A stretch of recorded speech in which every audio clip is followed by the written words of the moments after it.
All right, so we're here at the Attention Conference. It's here in Montreal, and really a bunch of experts, a bunch of policymakers talking about digital governance and how we regulate the online world in a serious way. More specifically though, I'm here with Damian. He's a former Minister of Tech in the UK. We've worked together in a collaborative way on something called the International Grant Committee, which it feels like, I don't want to say there's been no progress, and obviously in the UK you've seen more progress than we have seen in Canada. How would you assess the state of play though in terms of the progress we've made and progress yet to come?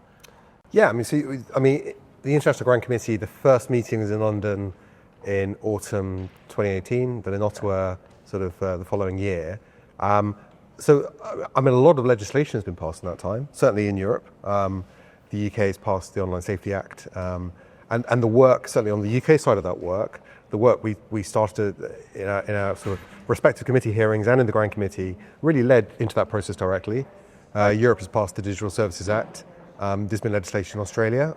There's been a focus on legislation in Canada. Yeah, we've introduced bills, privacy, we've introduced bills around AI regulation, a little vaguer, but introduced, died on the order paper in both cases. We've introduced legislation on online harms, died on the order paper. We've had a little bit more success in passing legislation around online news and ensuring that there's contributions into the public media ecosystem to a degree.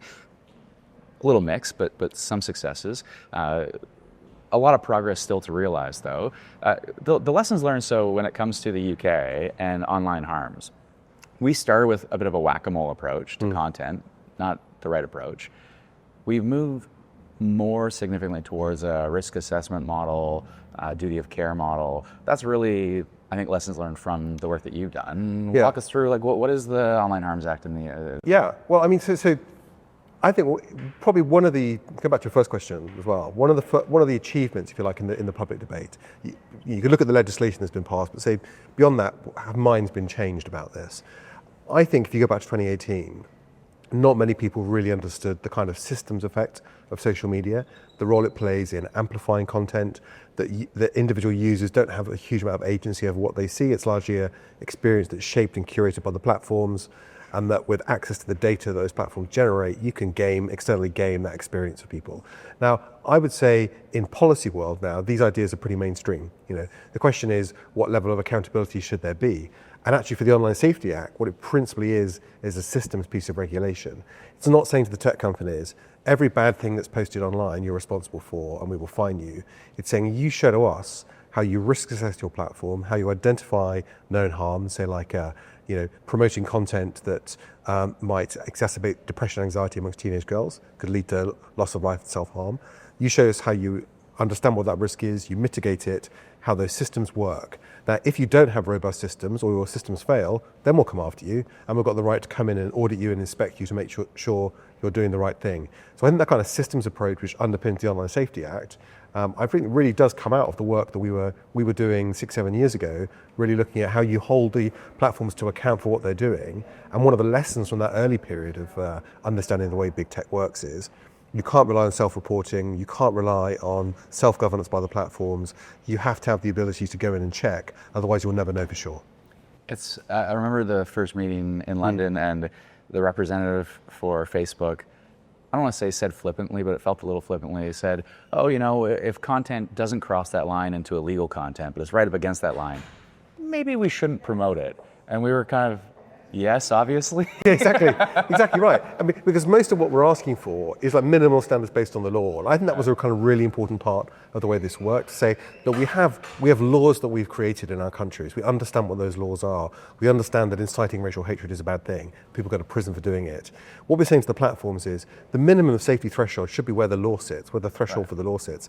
You actually, mostly as platforms, have safety standards that you say are higher than that. In that case, explain what they are and enforce them. Don't pay lip service to the idea you think this stuff is bad and then go around amplifying it. And I remember YouTube saying to me once, well, it's very difficult to find everything that's bad on the platform. It's very difficult to be held responsible for constantly scanning and knowing these things are there. Well, you think, you've built a system that scans what everyone does all the time so you can run ads at people. When you want to use it commercially to make money for yourself, you're really, really good at it. Are you saying that actually for safety grounds you can't identify it? And how can you say if you're amplifying and promoting and recommending content to people Well, that's a huge difference. that you don't know it's there? Exactly. And And that's a huge difference, though. The difference between passively hosting something and promoting it Yeah. is a much different level of responsibility and an obligation to provide a safer environment. I think that's right. I also think as well. I think one of the changes now is that when we were talking about this sort of in the International Grand Committee, the term social media was really based on the idea of people posting content which they shared with their friends.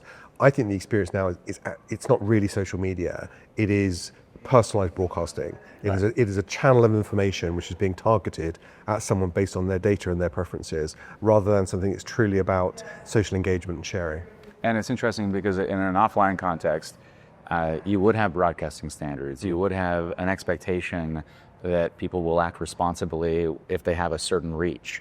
And it's completely absent in the online world until we get to a place where, and look, these are not new ideas. If you engage in the marketplace and there are harms with your product and you haven't taken responsible measures to mitigate those risks, there is negligence and there's liability. The duty of care model is not new. Yeah, exactly. So. And also in Australia they're having this big debate around age of use to social media at all. The Australian Prime Minister Anthony Albanese, he sort of explained it as, we have laws in Australia saying that if you're under 18 you can't buy beer in a pub. Does that mean there isn't a pub in Australia where someone under 18 isn't having a beer? No, but we're quite clear on what we think the law is and what the rules are. And I think we have to be the same here. We can't police everything all the time, but we should be really clear what standards we expect and that there's enforcement if you fall short. Politically, it seems to me there's some very obvious areas of action. Privacy, we're woefully behind. Again, we've had 2 legislative attempts. They should have passed. They'll hopefully pass in this parliament. That just catches us up to where other countries are, including in the EU with the GDPR. And I see that as a consumer protection piece. And underlying that, there's privacy, there's addressing fraud, there's consumer protection online. There's also protecting kids. And I actually don't love the Australian approach of banning social media for kids under 16. Maybe 13, 16, we could have that debate. But the UK approach of age-appropriate design, because it's not just about social media. My 9-year-old's playing Roblox. How do we make sure that platform is the safest that it can be? It's not social media. How do we make sure that where our kids are engaging in an online world, that the rules are fit for purpose and age-appropriate design, and we'll have different codes in different places, but getting to that place is you got there a lot faster. Yeah, but I think you make a really important point about the type of services children use too. So there should be the age-appropriate design code, try and put some of those principles in place around not creating addictive design as part of the design of a platform. So Snapchat's a good example of that. They have these things called streaks with your friends, where basically you have to interact with them every day, and it builds up a chain, and there's pressure, sort of like social pressure within the app not to break it. So you're creating incentives for constant use, and that's not appropriate for children. The kind of data that is gathered about a child's preferences, I don't think is appropriate either. Other services, though, I think is a really interesting point. Now, in the online safety legislation in the UK, that's user-to-user services and search. What about live chat rooms for gaming, which is increasingly where a lot of younger people spend their time? Completely, We've got to look at the kind of what that environment is like, what kind of oversight there is of that And environment. it should be up to a parent to assert parental controls in every single instance on every single platform, or should the default be child protecting, and then you can opt out, which strikes me as the obvious. This is it. So, Nick Clegg's former Deputy Prime Minister in the UK was President of Global Affairs at Meta, just left that with a very large amount of money in his back pocket. So he's no comment. And exactly, he's published a book, How to Save the Internet, and which is quite an ironic title given that he spent the last few years trying to mess it up. And one of his solutions is device level settings. So almost saying to the parent, defaults matter. Defaults matter. So I think device level settings are a great tool for parents. I've used them myself. My parents, my children who are a little bit older than yours, but. It's never going to be perfect, but also the platforms shouldn't get the free pass to say, oh, it's not down to us. It's down to the parents to set the device level settings, or it's down to media literacy in schools. That's why defaults matter. The defaults, device level settings for sure, massively important, but the defaults have to be in the interest of kids. Exactly right. And we have got to say to the platforms, okay, notwithstanding all of this, you're still responsible yourselves. If you know full well you're serving content or even targeting ads Yes. at children who are 8, 9, 10, you don't pretend that you don't know they're there. If you've got a commercial strategy around But, and again, engagement, we have rules in the offline world. Yeah. In Canada, we have rules where you cannot use certain advertising to kids. We've restricted rules. We've put guardrails around the advertising to kids, but Yeah. how do we make sure the offline or the online world catches up? Yeah. But yeah. So the last thing I want to Yeah. mention. So. More of a personal story, but when we started the International Grant Committee, it was mostly you and Bob Zimmer, and then I joined in drinks at a pub in Washington. Yeah. But the real moment that I thought this all started was we had, you were affected by Cambridge Analytica in a direct way. Yeah. And we in Canada had this company, AIQ, that Yeah. fed into Cambridge Analytica. I will never forget, I've got AIQ at committee with me, and I'm asking them certain questions about their cooperation with the Information Commissioner in the UK, Elizabeth Denham, who happens to be a Canadian. And they're like, oh yes, we're cooperating. Okay, my round's done. I get 7 minutes or whatever it is, my round's done. And then you text me, I go, I'm following in real time. I've just spoken to Elizabeth Denham. They are not cooperating with her. And I get your text, and so the round comes back, and I'm able to, that kind of cross-ocean collaboration, I think is absolutely essential. But I will never forget that unreal moment of, I'm just going to read this text. No, I remember really well. We were in my office in Portcullis House in Westminster. We were watching it. Now, so if you step back from there, why were we watching it? So there are a couple of.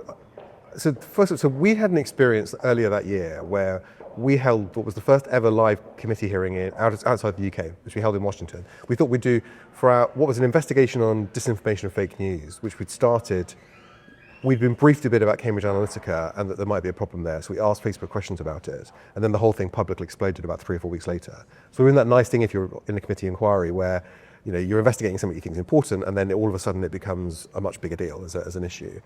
We'd noticed that the equivalent committee in Singapore, which is how the Singaporeans ended up on the Grand Committee as well. They'd watched the hearings that we'd done. They'd seen Cambridge Analytica happen. They asked Facebook, and actually one of the same witnesses in Singapore, about the evidence they'd given to us, and basically saying what you said wasn't true.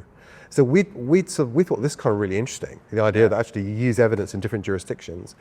And then the Cambridge Analytica, one of the Cambridge Analytica whistleblowers, Chris Wiley, he knew a lot of you guys in Canada as well, and so he'd encouraged us to reach out to you. So we were aware of the work you were doing. Aggregate IQ was kind of really important to us because they'd worked in close partnership with Cambridge Analytica. They're basically a sub of. Yeah, exactly. They've worked on the Brexit campaign in the UK. I remember. So we were watching the hearing because we thought this is going to be really important. We wanted to get Aggregate IQ to come to London to give evidence, which they did. Which they eventually did after a bit of toing and froing. So we watched that. And that was. I think you're right. The fact that we could watch you asking those questions, we could hear the answer we didn't think was right. We could make that call to Liz Denham and then get back to you, and then you could follow up. It was, I think it's hard to create that when you're dealing with different parliaments, but it just shows what's possible and the advantage when you can share that knowledge cross boundaries and support each other. Because I think with technology, even though it's a global power, the companies themselves like to treat us all like we're in silos. It's to their incredible benefit. And it's a testament to working together as parliaments for sure. I think lessons to be learned also, though, I mean, you were a Conservative MP in the UK. I'm a Liberal MP here in Canada. I think it's a testament. We kind of put our swords down in Canada to work on this for a time, to say let's work across party lines. You guys were obviously able to accomplish this.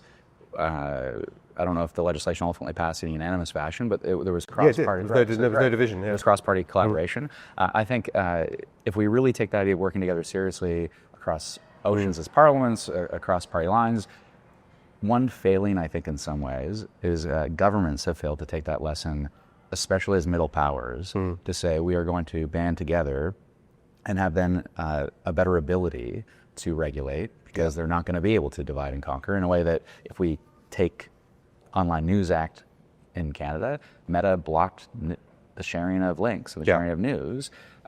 They didn't do that. They tried it in Australia, it failed. They tried it more successfully in Canada.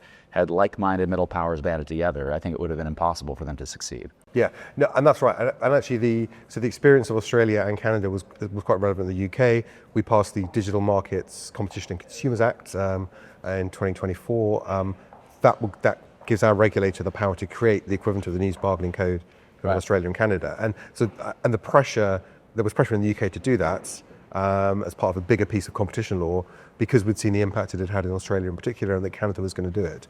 So I think that's really right. I think the relationship between Canada, the UK, the European Union, and Australia is incredibly important, and particularly as we face the combined, we face together the political pressure from the United States, and and the weaponization of trade by the United States to try and unpick some of the digital regulations we've put in place. Yeah, agreed. Well, I appreciate the time. It's great to see you in person, and we will connect again in January. All right, so we're here at the Attention Conference. I'm here with Vas Bednar. Vas Bednar is one of the sharpest policy minds in Canada, and also the managing director of SHIELD. Yes. It's a new think tank focused on economic sovereignty. Lots of things to talk about at this conference. You spoke on a panel specifically about competition. Yep. Most of this conference has been focused around online harms in a way, or how do we better regulate big tech. Yeah. The competition focus is complementary and interesting. How should we tackle that piece of it? I think what competition lets us think about is, like, for Canada, outside of what we're hoping for in kind of formal capital T trade agreements, how else can we be introducing kind of more resilience or robustness to the market? And we heard this echoed by Maria Reza, actually, who just talked about a digital public infrastructure and reclaiming the ad tech stack. But Canada could actually both regulate and remake the ad tech stack. So what we kind of, can I tell you more about it? Okay, yeah. So yeah, what does it mean? I make it sound easy, right? I'm like, just do it. What is she talking about? So what does that mean? She is talking about how, the ad tech market for Google and Meta, which I hate calling it that, but Facebook, is, vertically integrated, right? So there are, a lot of interests of the companies. There's opacity. So advertisers are paying more than they need to. They aren't getting great results. We're all getting micro-targeted. There's a lot of waste in terms of the profit they're able to make. And most of the research actually shows that this type of online advertising doesn't even work. So we want to resist that kind of the algorithmic influence, pressure, mis and disinformation, making us feel bad about ourselves, right? We don't have control over what we're seeing, what information we're seeing, when and why, even though sometimes people feel like they have that ability. They feel like, okay, this algorithm is trained on my swipes and gazes, They're always reading your tweets and liking my stuff, and that's what they're seeing. Just reading mine, though. Yeah. But, there have been proposals. So there was a proposal in the U.S. to regulate the ad tech stack like a stock market. It didn't really go anywhere. But as we know, I have hobbies, and I took a look at what would it look like to structurally separate the ad tech stack, right? You hear break them up when it comes to monopolies. That's one of the things that could end up happening and be forced through kind of antitrust. But what if Canada just said, actually, we don't want that kind of vertical integration to happen? We could also make a public interest ad tech stack, right? And you're starting to see experimentation with kind of alternative models. But I think it's a very difficult time. It's hard to go on social media now. We are under economic attack. The playing field, whatever the cliche is shifting kind of all the time. It's a very antagonistic moment, but thinking about what else and that better is possible, and reminding ourselves that we have power through public policy, like how powerful policy can be, keeps me energized. It's interesting. So when you mentioned this to me yesterday, and then I read something that you'd written in July, and then I learned France has a law around ad tech, and de minimis, it seems, there's transparency to it. So in the same way you could have a Blade Runner law that says this is a bot, this is not, this is not. Great idea. Great, okay. You could Private members bill, Blade Runner. I can get behind that. I've been thinking about what are private members bills that could come out of this, and age appropriate design is one of them. For sure. A Blade Runner law could be another. But on ads, it's the differentiation between a more obvious, this is an ad, this isn't this is paid content. Influencers, it's interesting to think through that. Yes. Where's the transparency that could be imposed Oh, yeah. on that? And France has gone further down that road. Yeah. You are also, though, talking about something more ambitious, which is also on the competition front, that if I'm going to advertise, I then have transparency of price, and there's more competition. For sure. In the space. I mean, there's also evidence, there's been capital R research, peer-reviewed stuff, that because it's now imperative to advertise online, the cost of things are going up because suddenly every business needs to jack their ad budget, and it's basically rolling a dice, right? So it's kind of better for everyone in these very interesting ways. And I know sovereignty is like a sexy word that's hard to spell and like beautifully meaningless right now. But like what it also means is like the ability to like have control and know. And when we're in a digital media space, it's not a sovereign space, right? We are at the whims of private corporations that aren't just the largest companies, mostly in the U.S., but in the world. Okay, right? I think this is interesting for my shameless political brain, because I think when you talk about regulating or structural separation of the ad tech stack, I can imagine getting up at a press conference and people be like, "Nate, are you okay?" No, why? But if People would think it's so cool. Are you kidding me? Just say the Blade Runner thing before it. That's right. However, okay, so in all seriousness around digital sovereignty, that is an entry point into these conversations. Yeah. To say the large players in this space are American. They are deeply aligned with the White House. This is a confrontational situation, to put it politely. And how are we to make sure we defend our own economic and digital sovereignty in the face of that? The federal government has some dollars on AI compute that presumably could be focused on that. When you think of economic, but specifically digital sovereignty, what should be on the policy menu? I mean, do we want those companies that are so closely aligned with President Trump as well to be controlling the information that we receive? Seems bad.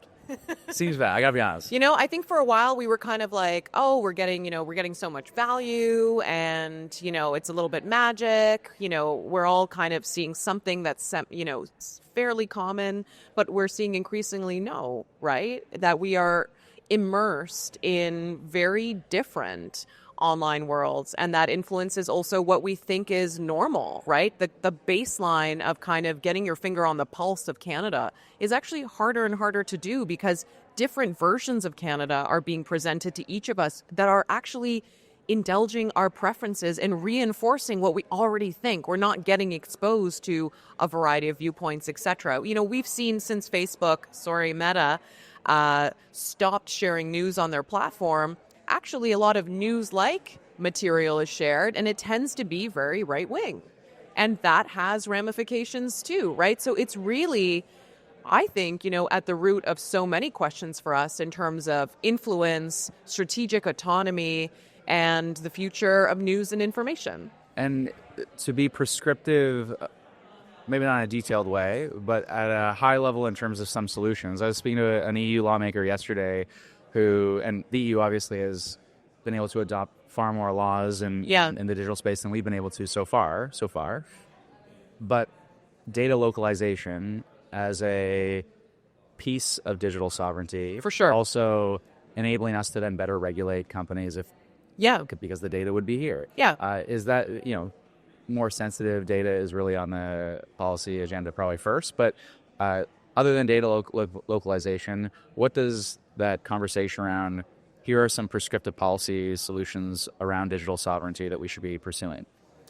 Oh my gosh. I mean, I've been talking to some researchers, actually, so biologists, people who use a lot of synthetic DNA data to do their genomics work. I know I'm giving you kind of a curveball, but I feel like other people won't say it.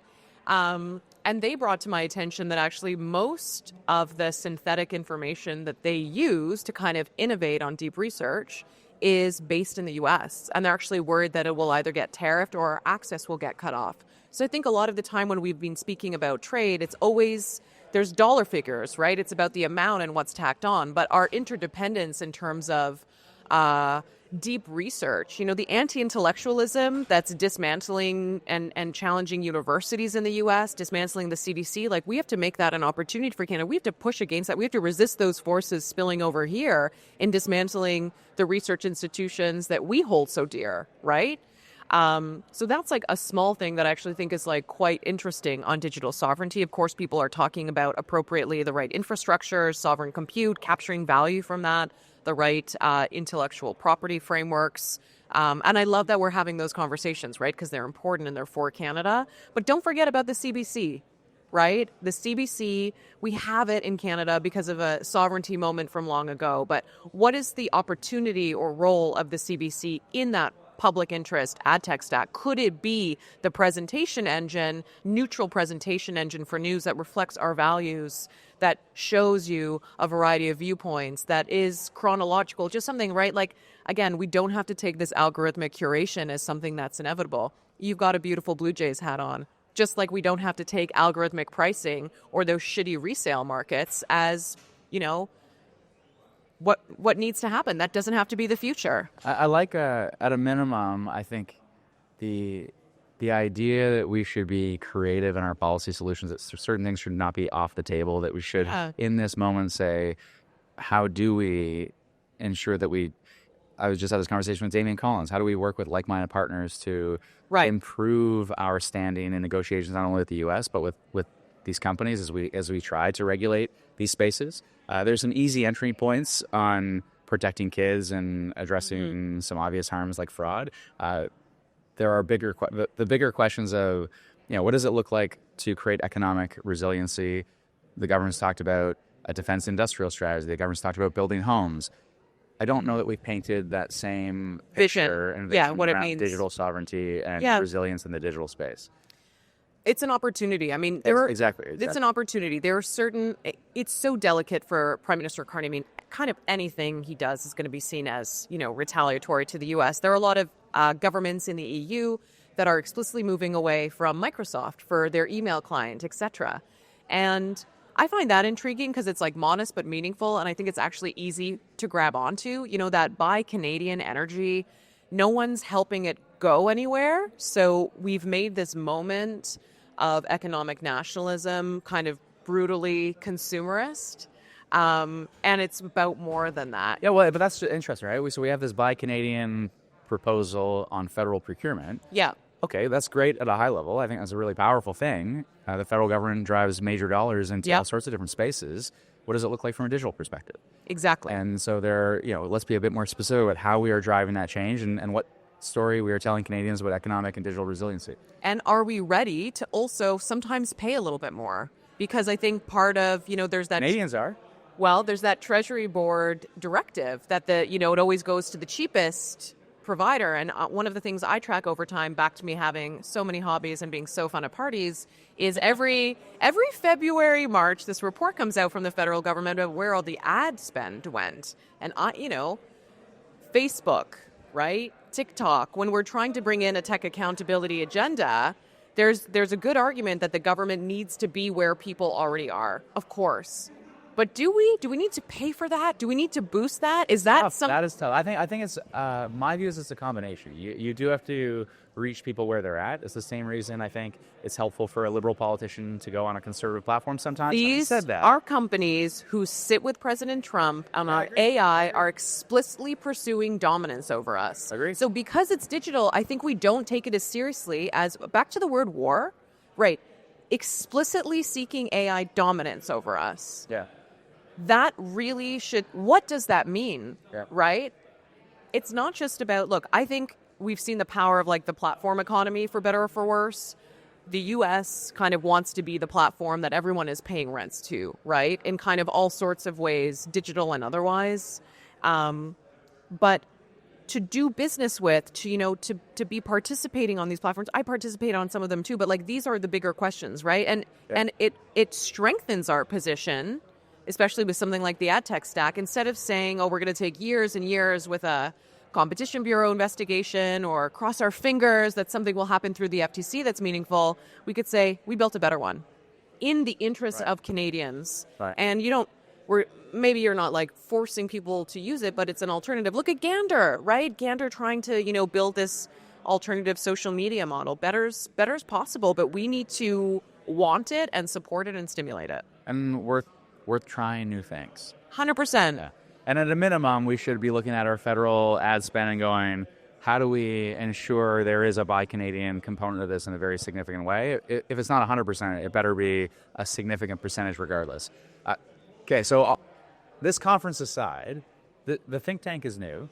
So I've imposed ideas to say, talk about this. But with final moments, I mean, what is SHIELD and what are you hoping to accomplish out of SHIELD? SHIELD is actually an acronym for Securing Homegrown Innovation, Economic Leadership, and Defense. Whoever came up with that? I get a lot of Marvel jokes. Kudos, A lot of Marvel jokes. Agents of SHIELD. It is meant to invoke the rock formation that underpins much of the country. There's a masculinity to it. I would say I keep the she in SHIELD. But we basically have two verticals, right? One is, to borrow from my favorite type of yoga, restorative, where we're looking at where can we reinfuse or reclaim sovereignty in systems or markets where we've lost it. So a big part of that is just demystifying, like, how does Canada work? How does it not work? Where can we tinker? And then the second pillar is, like, on a go-forward basis, how do we build the muscle so that every single time we're making a policy decision, we appreciate how aligned or unaligned it is with the national interest, right? So are we making, how kind of, I'll say, how sovereign, are we capturing value, IP, what are all the dimensions? We have kind of a 10-point scorecard.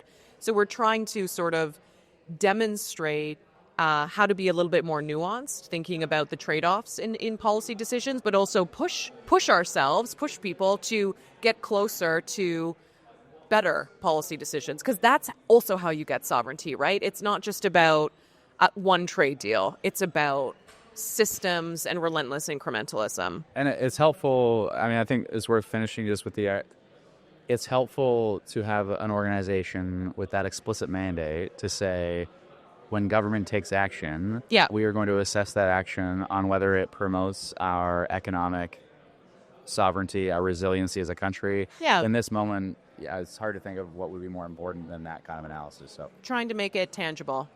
Make sovereignty make sense. Woo!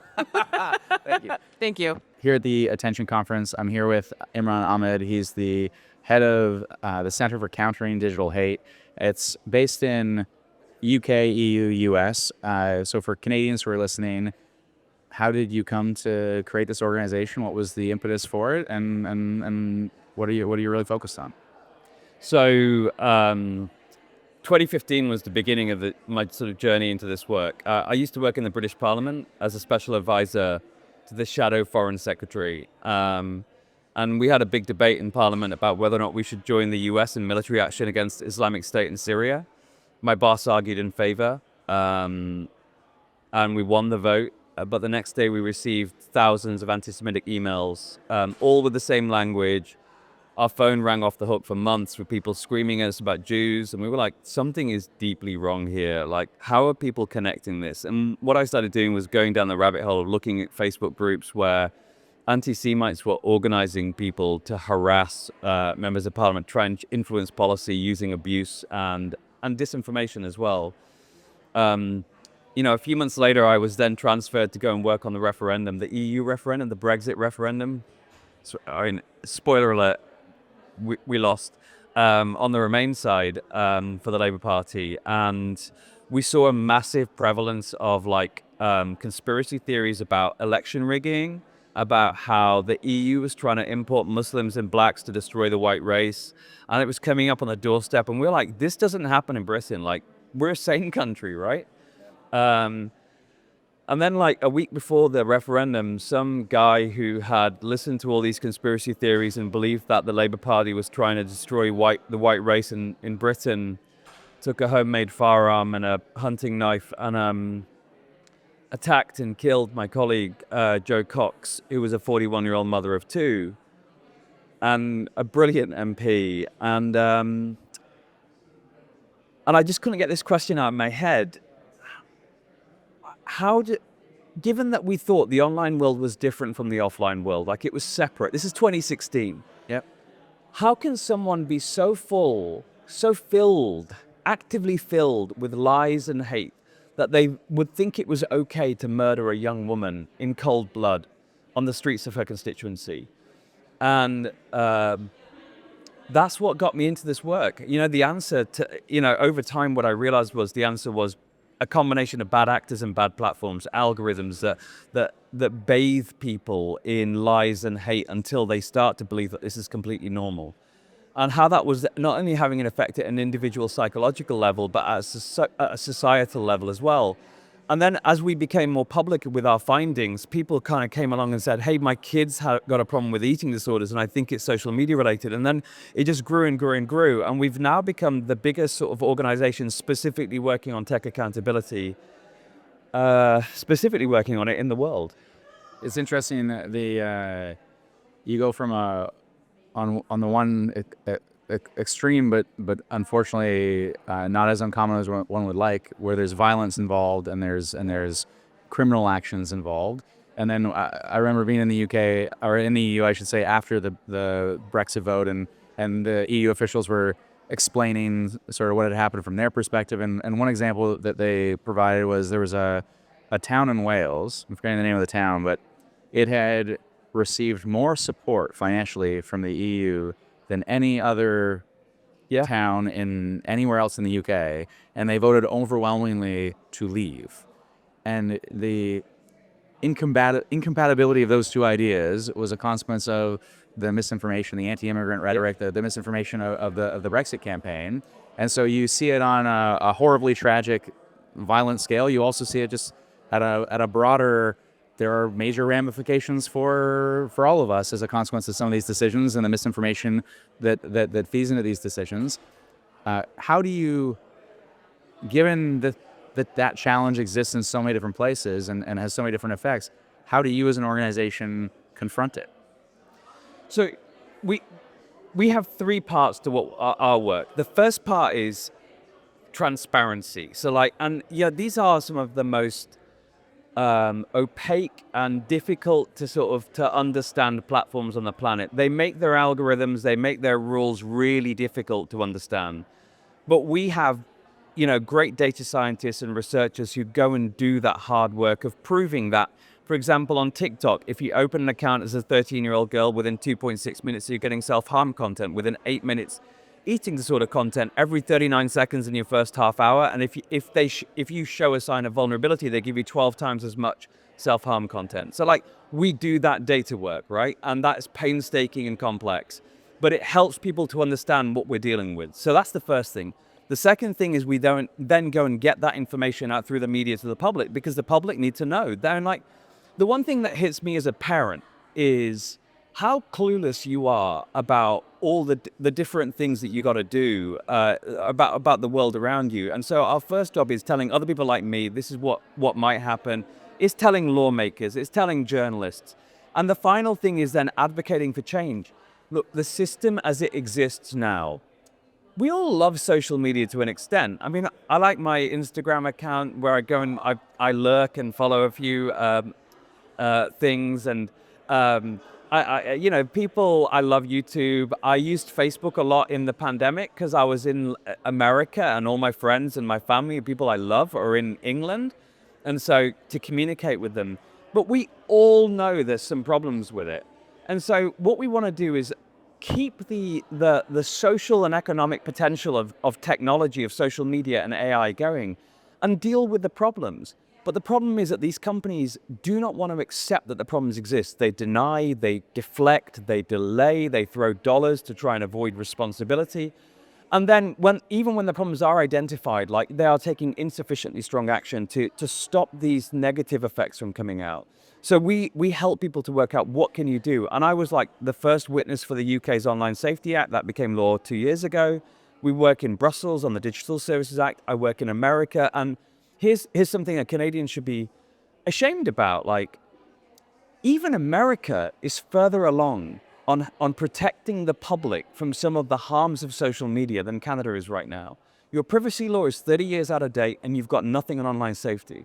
Donald Trump has done more on online safety than Canada has done with the Take It Down Act, which banned non-consensual intimate imagery, what some people call revenge porn. and made that illegal. So like, I think that we are trying all around the world to advocate for change. And I'm actually giving evidence in Canada. We're speaking on a Friday. On Monday to the Senate Standing Committee on Human Rights about anti-Semitism. So like, we know that there is potential action there. But come on, guys, you've got to get on with it. It's especially in as much. I mean, we have a set of crime legislation that has been introduced and will be debated in Parliament. I'm looking at it and going, I don't want to be dismissive. Obviously, public safety has to be a priority. But if you're taking public safety seriously, the criminal justice reform that we're talking about is at the margins of impacting people's day-to-day lives. A systemic risk analysis and imposing mitigation measures and liability and independent audit, like the whether it's DSA, a version of DSA, a version of what was part one of the Online Harms Act that we had introduced in the last Parliament, a version of the Online Safety Act in the UK, they're all getting at that same idea of risk assessment, mitigation, reasonable mitigation measures, and some version of audit. That would impact people, you as a parent, me as a parent. It would impact our lives everyone in a very forceful way. And I worry sometimes in the public safety conversation, we gravitate to law and order with the criminal code instead of going, how are we going to make the most substantive impact? And it's really through digital governance.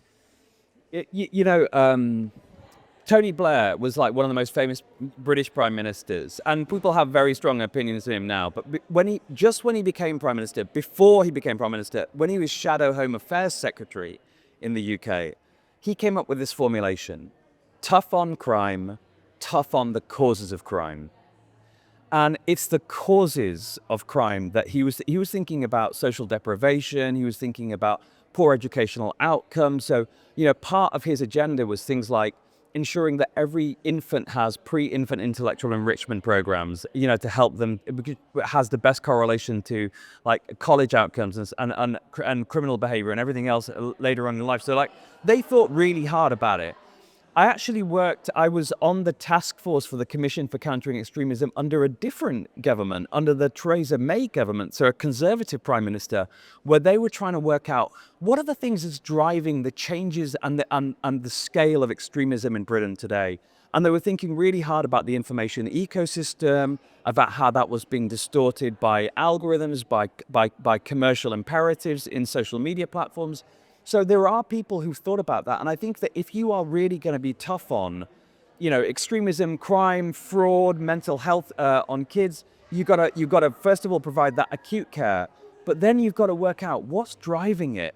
And you've got to deal with those things. And sometimes they're softer. They're not like terrorism stuff. They're not cool.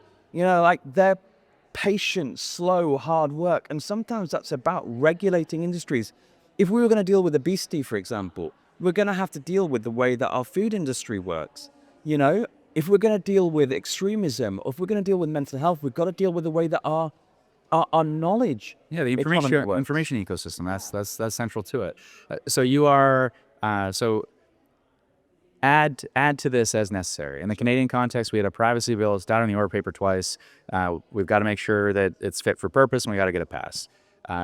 As part of that, or adjacent to that, there's age-appropriate design. There's making sure that we are properly protecting kids online.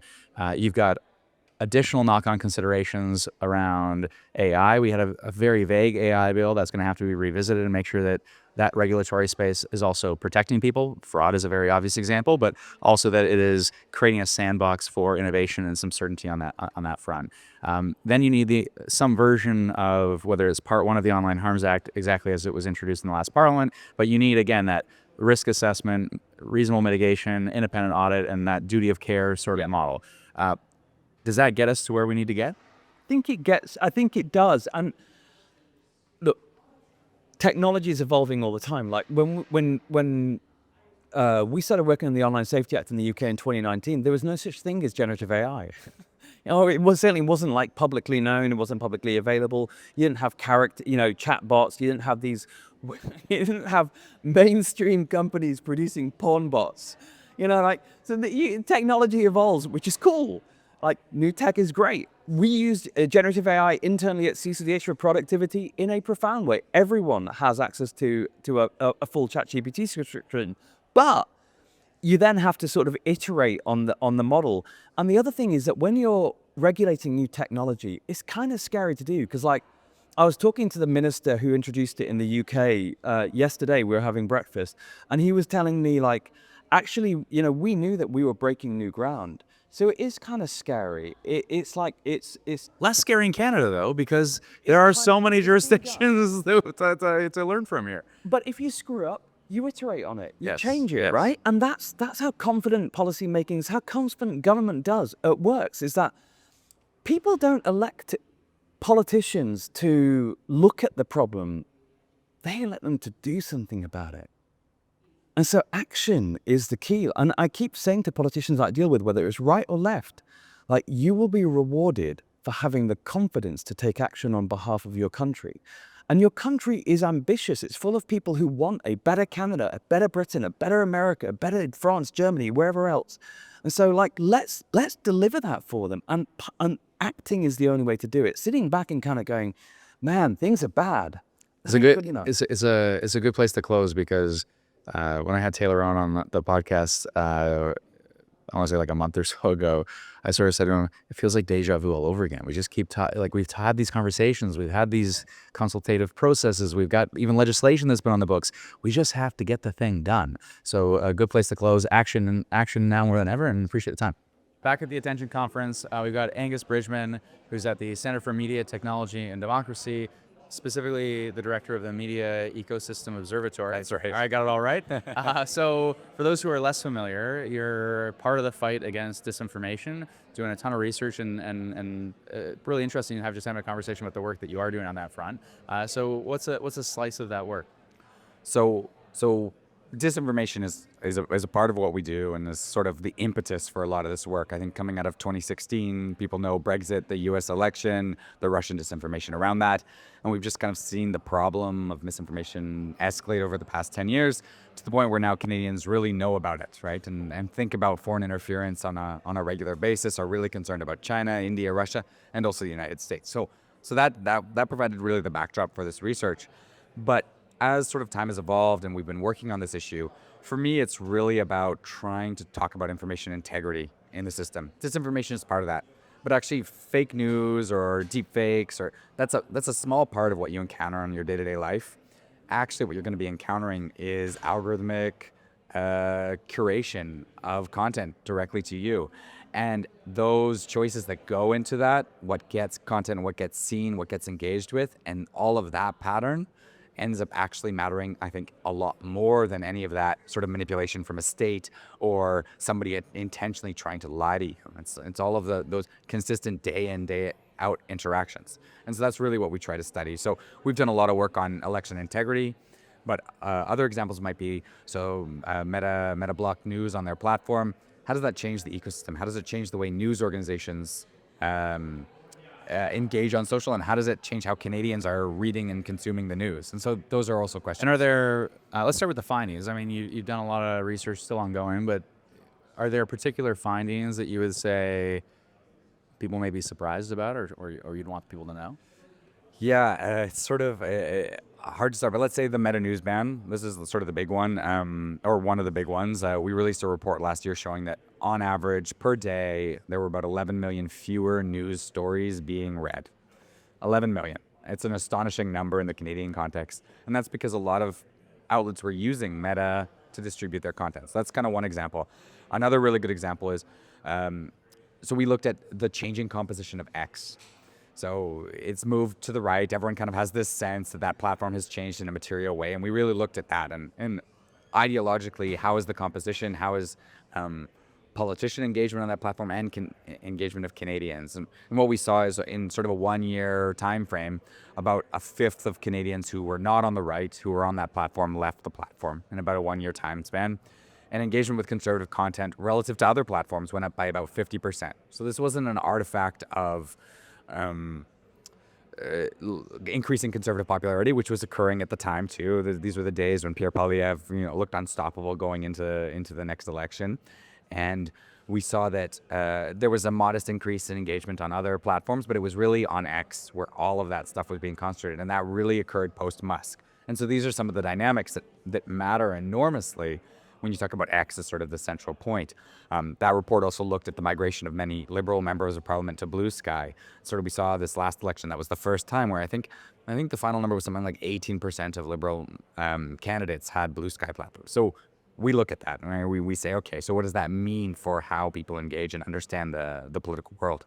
And understanding some of those findings, I mean, what might the lessons be for action in that? I mean, in some ways, you take newspapers many years ago, before there were the same journalistic ethics and standards, and they were vehicles of, ideological thought to shape people's perspectives. And I mean, not to discount the way that still functions through opinion columns and everything else, and editorial direction in different newsrooms. But the ownership of Twitter, then it's a public space and a public conversation, but the ownership changes the direction of that. Yeah. In a way, same as it ever was, but also concerning, just given the scale of it. Yeah. It's a tricky question about kind of what to do with this, right? Like, we are in a new information environment, and what does that look like? So the first, like, I'm a researcher. I think of myself as a scientist first. I want to understand the patterns and dynamics. I care about disinformation. I care about information integrity in our country, but really the research questions, the way I do the research is motivated by this, help people understand what's going on. Because I think that there is still a really poor understanding of that. And I'll give you a good example of that. If you ask Canadians who are on Facebook, do you get news on Facebook? About half still say today, yes. They still get the news. The news is not available on Facebook, right? So, like, that's a puzzle, that's a question, but it goes to people just sort of having a really incomplete understanding. And so we need to help kind of folks understand, and that's the first and foremost job of scientists, is to understand the world around us. Now, it's more than just understanding, right? And I'm not a neutral actor in this. I go out and I talk about information integrity, and I try to protect our information environment. And I do that in a variety of ways, but public communication is just really the big part of it. So getting that degree of awareness and trying to cultivate people's skepticism and awareness of the way these platforms shape our understanding of the world. There's this still sort of like Enlightenment era thinking, which is one of persuasion. We encounter good ideas. Those good ideas update the way we think about the world. And I cling to this. You cannot support democracy. You have this fundamental hope that we can have a civil conversation in a public square like X, and that the best ideas will rise to the top and we will be able to.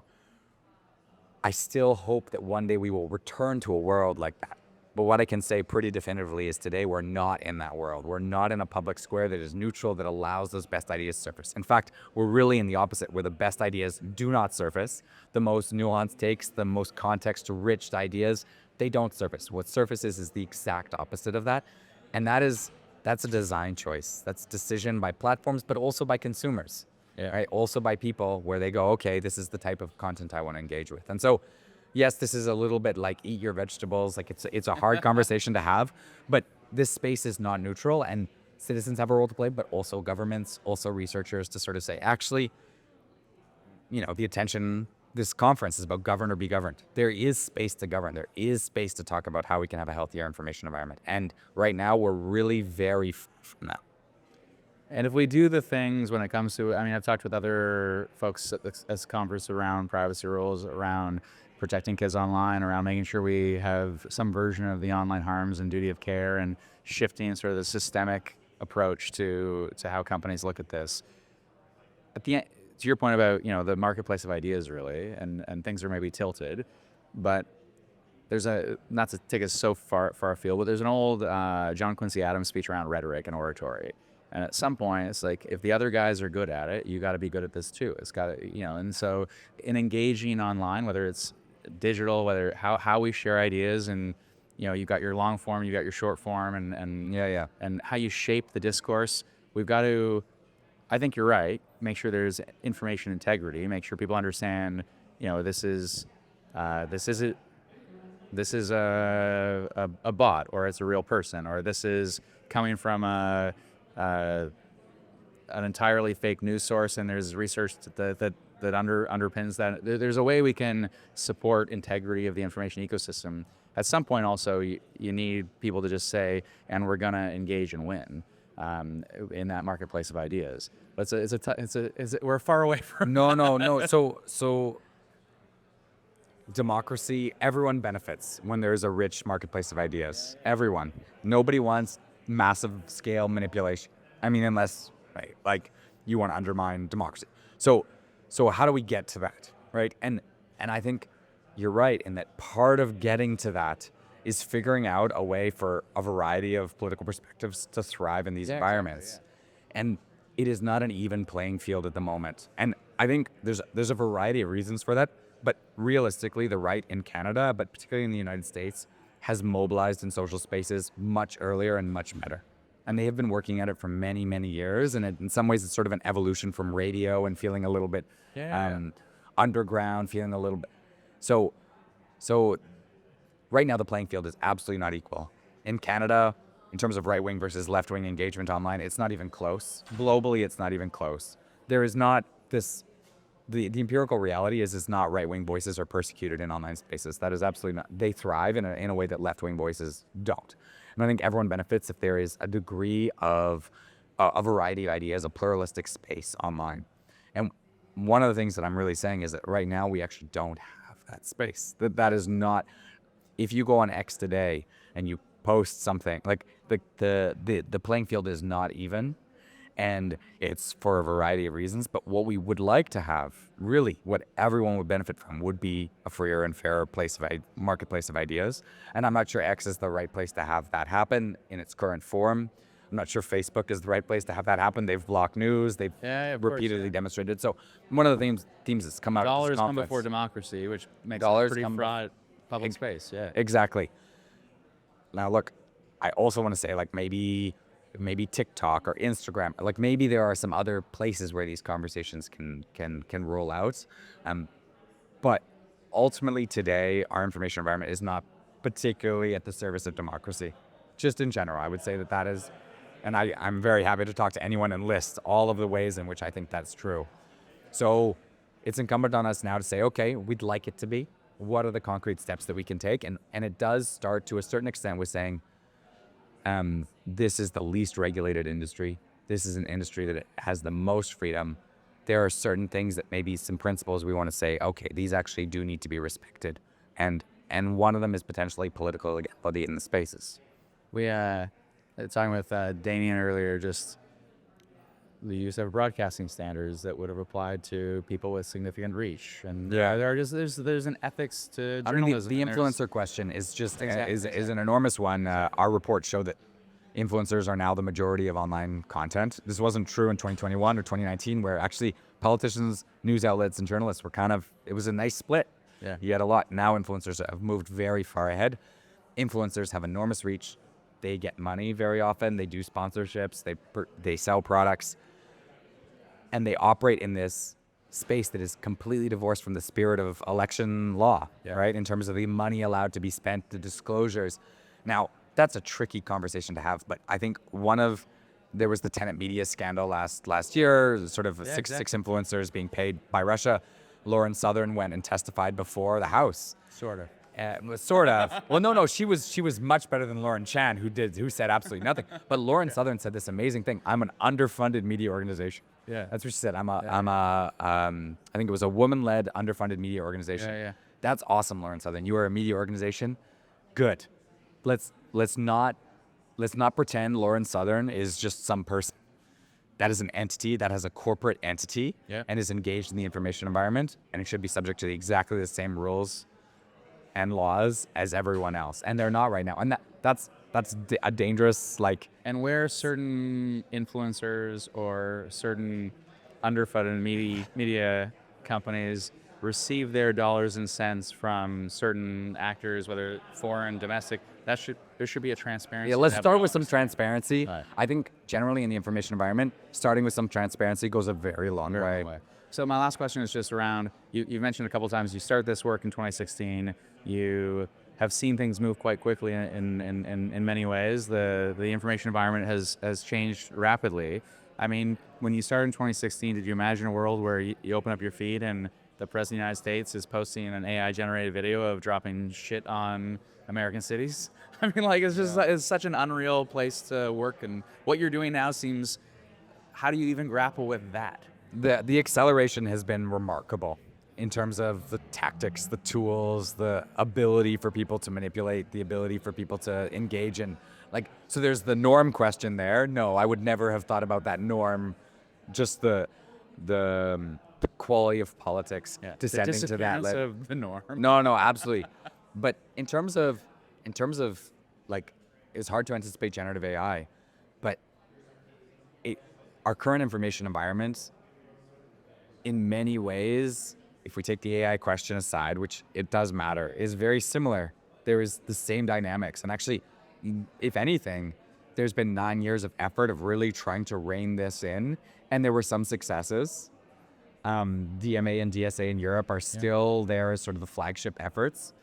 But in general, that needle has not been moved. We've been, the argument to a certain extent in 2015 was we don't want to strangle this industry. This is an emerging, it's an amazing.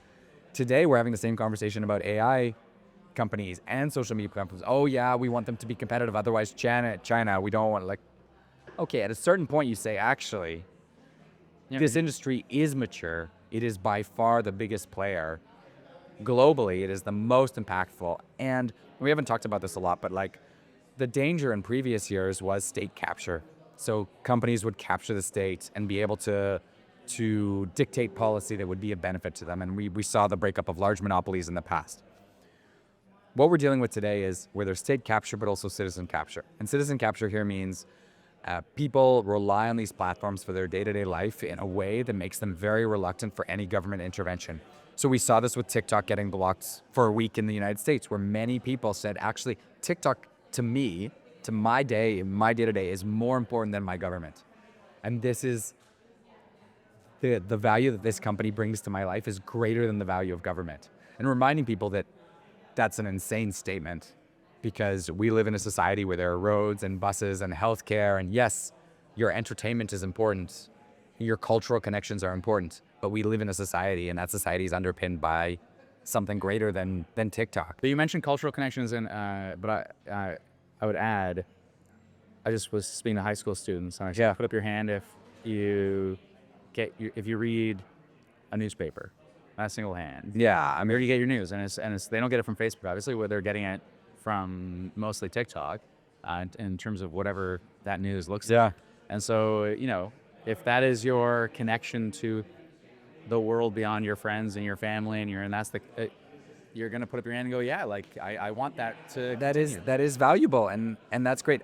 We have a report coming out just looking at Canadian influencers and amongst 18 to 34-year-olds. 34 is not like a youth anymore, right? Like that's you're getting there. You're almost. You're But a between functioning adult in society. 18 to 34-year-olds, more than 2/3 get their information from influencers, their political information. So like, that's here. That's happening. Does this count? Yeah, I mean, it's funny you should mention that. We're empirical scientists, so we have to like classify everything. Yeah. How am I And like, classified? it's like a little irritating. Like you're kind of in the middle. You're doing both. I think the way we've done it as politician, impact. That is the one that, like, if you are, sorry, you don't get classified as anything else. But we have tricky edge cases like Andrew Coyne, for example, right? Who's a journalist and a commentator, but also is always online spreading his opinions and is really at the level of an influencer as well there. He's prolific in what he says. So yeah, we do get all of these edge cases. But we'll say for the purpose of And this apparently conversation, who has influencer. my voice. Yes, and we do have everyone's voice. So there's just the, I don't think we have time to do a deep dive on that, but just, this is if we don't have work like this to identify and push back against disinformation where people's voices, likeness, with, we can call them deepfakes more broadly, but where our likeness and voices too, come podcasts or especially as a politician, are inserted into the world to trick people. Yeah. To trick people either with fraud financially, which we've seen, or trick people in terms of destroying a politician's career or sending a democratic debate sideways. I mean, that is fraud unless you have organizations like yourself that are going to do the work and call that out and make sure there's some trust and transparency to it. So Yeah, and try to do it. Like, I think the trust and transparency thing. Did you see the bunnies on a trampoline? Did you see this? There was this AI generated video that went viral on TikTok, and it was a few bunnies jumping on a trampoline, and so many people fell for it, right? Like this, and there's been a few instances of this where it's becoming increasingly difficult. I don't think actually the reach of researchers and civil society organizations is gonna. So my I'm not sure if it's a fear, but it's a very real possibility, is that there starts to become a disconnection. You cannot effectively determine what is true and what is not true. And so you actually just opt out completely of the political and democratic process. And we see that, we've seen that for many years, sort of this escalation. And that to me is, when we talk about existential threats to democracy, it's when citizens stop caring, and they stop caring because they don't know.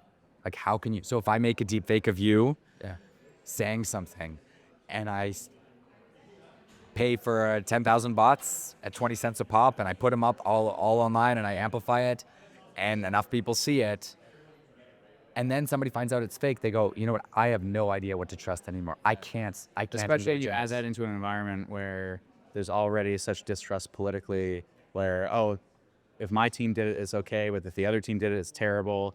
And you say, my guy did something bad, I don't believe you. And so you add... This is already the reality. Exactly. Like, we're not far from this. The dominant political content on TikTok, for example, is dunking. Look at this dumb thing the other side said. Yeah. Aren't they dumb? Look at this awesome thing your side said. Isn't it awesome? And that's the primary way people are consuming content. Yeah. And there's that cognitive shortcut, this is real, by the way. Yeah. This is real. And thanks, Dan. Yeah, my pleasure.